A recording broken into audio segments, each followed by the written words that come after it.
There is a supernatural world that surrounds us. Sometimes it manifests to people like you and me. You'll hear stories about this, so much more right here on Supernatural Confrontations. My guest today is Fran. She emailed me a while back, and if you have a story and you're bold enough to come on, like Fran is and others, shoot me an email, la@lamarzulli.net, and we'll see about getting you on so you can give your testimony. The reason why we do this is because it points back to the validity of the supernatural world. It is manifesting. There is a supernatural world.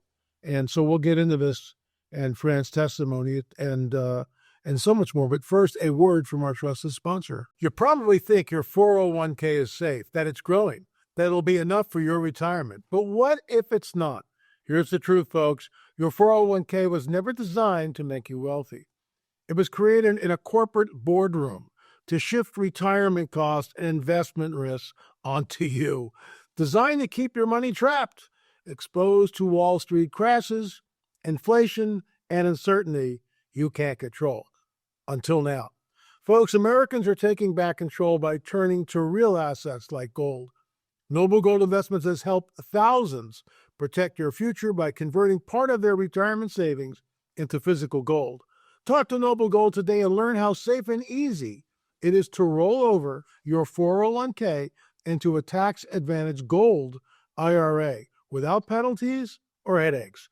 Visit noblegoldinvestments.com. That's noblegoldinvestments.com to get your free wealth protection kit, including a step-by-step guide to get started. That's noblegoldinvestments.com. It's time to get your money out of the danger zone and into something real. And folks, get rewarded for getting started. Open a qualified account at noblegoldinvestments.com, and Noble Gold will send you 2 5-ounce Silver America, the beautiful coins free. Once again, folks, noblegoldinvestments.com. Fran, thanks so much for joining us. Really appreciate it. So something happened to you. Just tell us in your own words.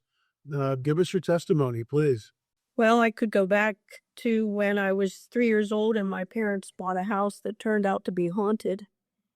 And they couldn't afford for us to move again, so we stayed there for more than 20 years. Wow. And just lived with it. It wasn't, anything that was like on the shows that they show the hauntings and all that. It wasn't anything like that. It was just noises at night and things disappearing. And it was just something that we learned to live with. And when I was a teenager, through the advice of someone that she worked with, my mom brought a psychic medium into the house, and she bought a Ouija board. And that just opened things up. Yeah, big time. And a vulnerable teenager, I just went crazy for it. And I got involved with the Ouija board, and I got involved with New Age religion. I didn't know it at the time. Right. It was occult. Right. Because Jesus was in the mix. He was, Jesus is just all right. We all sang that song. Yeah, we did. He was part of it. And so I thought I was okay. Yeah. And we were working the Ouija board one time, my friend and I, and we had a so-called spirit guide named Dove. Isn't that sweet? Oh, yeah. And for some reason, out of the blue, I didn't know the Lord at that time. I said, Dove, I would like to speak with Jesus. And as soon as I said his name, the Ouija board screeched to a halt. And it wouldn't move. Wow. We were trying to push it at that point, and it was frozen. And I said, Dove, I want to talk to Jesus. And it just would not move. And this feeling, this heaviness came into the room. And I said, my friend, this is not a spirit guide named Dove. This is evil. And I said, I took the Ouija board outside. I stomped on it. I broke it in pieces. Wow. And I threw it in a garbage, and I never touched it again. But I still wasn't smart enough to be born again at that point. I stayed in the New Age for quite some time until I finally did come to the Lord. And then I had my own apartment. And I was, one night I was sleeping, and around 4 o'clock in the morning, I had a dream, but it was like one of those Twilight Zone dreams where you're not sure if you're awake or if you're asleep. Mm-hmm. And in the dream, my bedroom window flew open. Something came in that I could not see, but I could feel it sitting on my chest. Mm-hmm. and I was having a difficult time breathing, and I couldn't move. And so I just cried out in my dream, Jesus, help me. And it stopped, woke up, and I looked at the clock, and it was 4:00 in the morning. Well, I just figured it was a dream, got up and went to work. Next night, same thing. Window flew open. Something came in on it. It was a little bit more aggressive this time. It tried to cover my mouth. Here you go. And I still was able to excuse me, mouth out, Jesus, help me. And I woke up immediately, and it was gone again. But the third night in a row, same exact thing happened. This time it came in, and it covered, not just sitting on my chest, but it covered my nose and my mouth. And I couldn't cry out at all, except that in my mind and in my spirit, I cried out, Jesus, help me. And immediately it stopped. Only this time I was kind of ticked, because this is 3 nights in a row. I jumped up on the bed, and I said, Satan, I know it's you. I know you're mad because I got saved, but you couldn't stop me. You've got nothing against Jesus. You could not stop me from coming to him. And I know now, if you want to fight, you have to go through Jesus to get to me now. So let's go. And in my naive baby Christian attitude, I thought I was going to have this great spiritual war go on. But instead, my room just filled with peace. And it stopped, and it didn't happen. You know, I've heard this story from different people over the years, and they always try to stop you from saying in the name of Jesus. When I only had sleep paralysis one time. It was about 20 years ago, and I was actually back for a high school reunion, and I was laying in one of my parents' bedrooms in their house, and that house was never good. It just never was good. But I digress. But that night, something came into the room. I was completely paralyzed. I couldn't say a thing, and my voice was choked. I couldn't speak, and I finally got out, Jesus. And the moment I got it out, bam, gone. And I was born again, a spirit filled.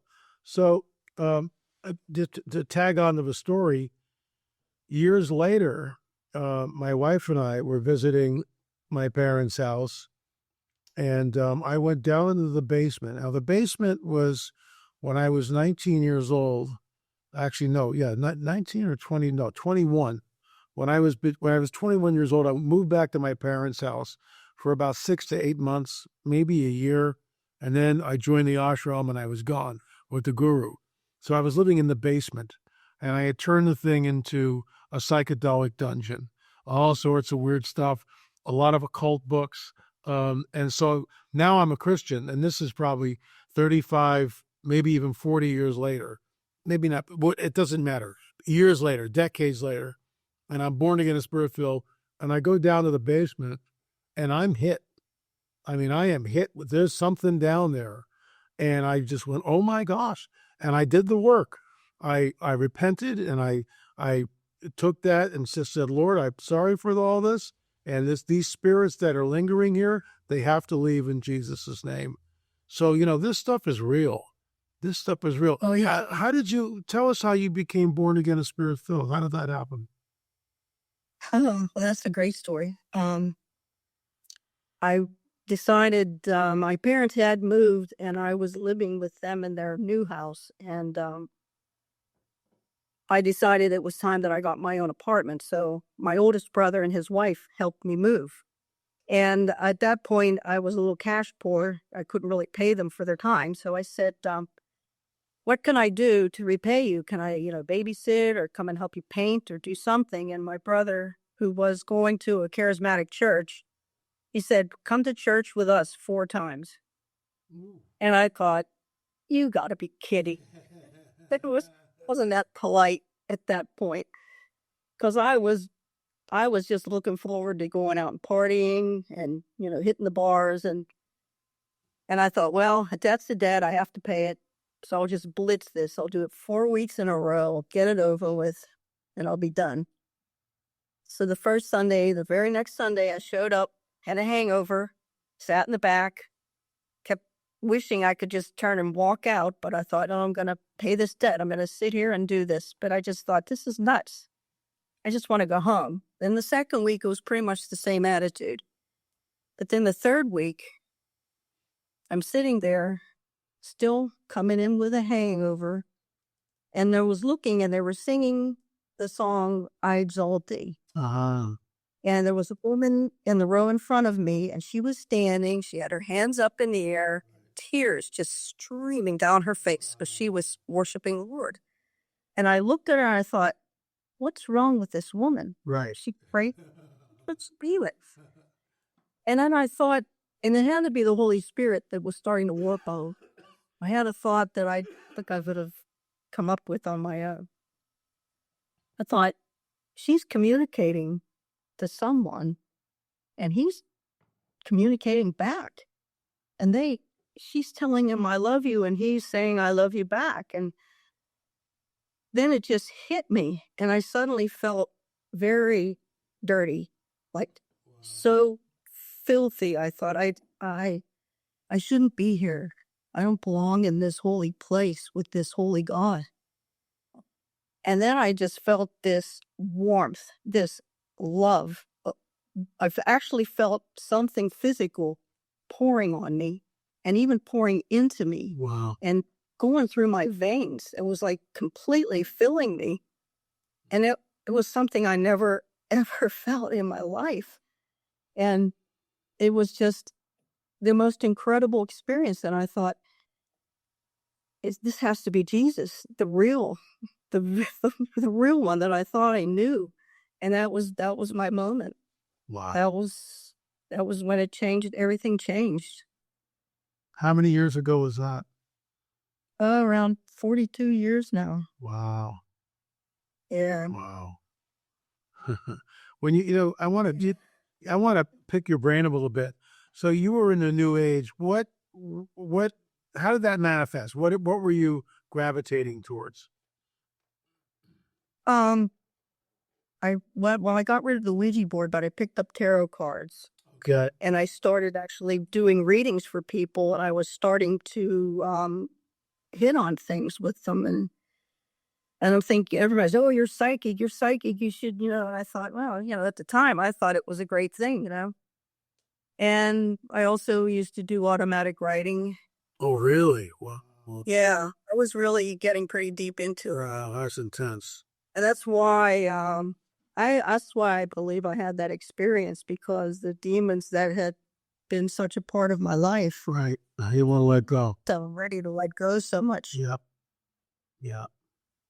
Wow. Yeah. Where are you? You sound like are you on the East Coast? Yeah.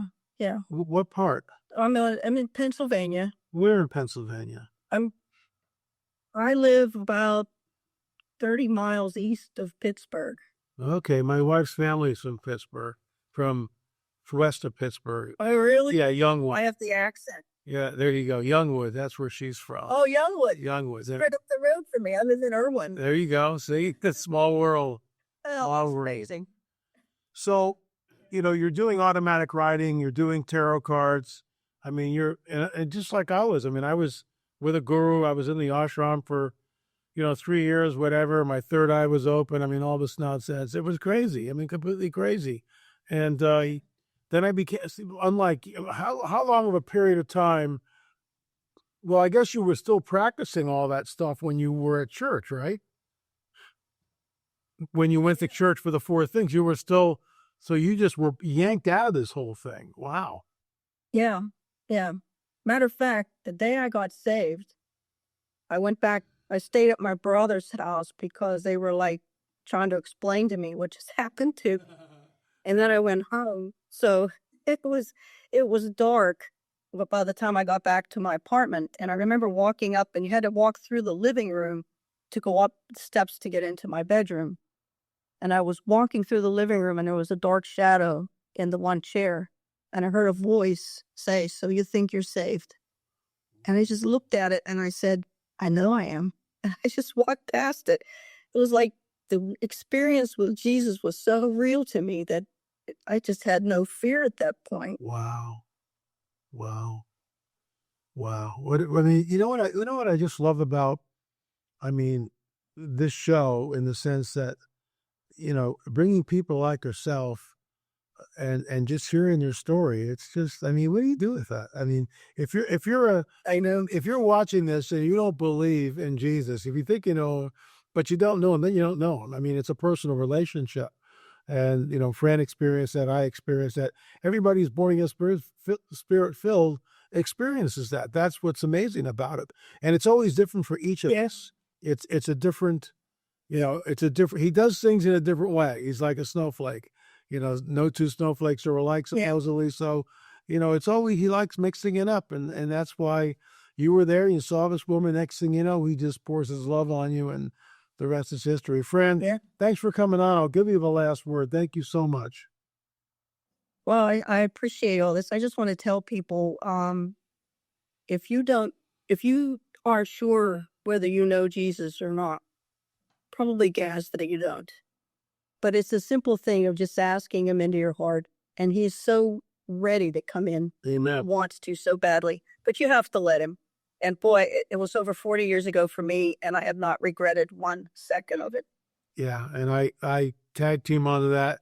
45 years for me, and my life has never been the same. And here we are. And I look forward to his return. Fran, thanks so much for coming on the record. Really appreciate it. All right, thanks for letting me share. Absolutely. Folks, before I go, the supernatural world is real. It manifests. Jesus is real. It's not a figment. It's not religion. It's not, monks with funny haircuts and rosary beads and stained glass windows and big buildings. It's a personal relationship. He comes in. How do you do that? You just ask him. You believe on he who was sent, and you ask him into your heart and believe that God raised him from the dead, and you'll be saved. I mean, if it was anything more difficult, human beings couldn't do it. Check out our website. Check out our members only here on YouTube, $9.99 a month. That's 30 cents a day. It gives you 10% off of everything in the store. And also you get the news magazine. We charge $2.50 for that. It comes as a PDF file or a web page. I think we're turning it into a web page. And then you get a lot of bonuses with that. So check it out. And I hope you will consider supporting what we do here by becoming a member. Thanks so much for watching. We'll be back tomorrow with another show. God bless you all. Take care.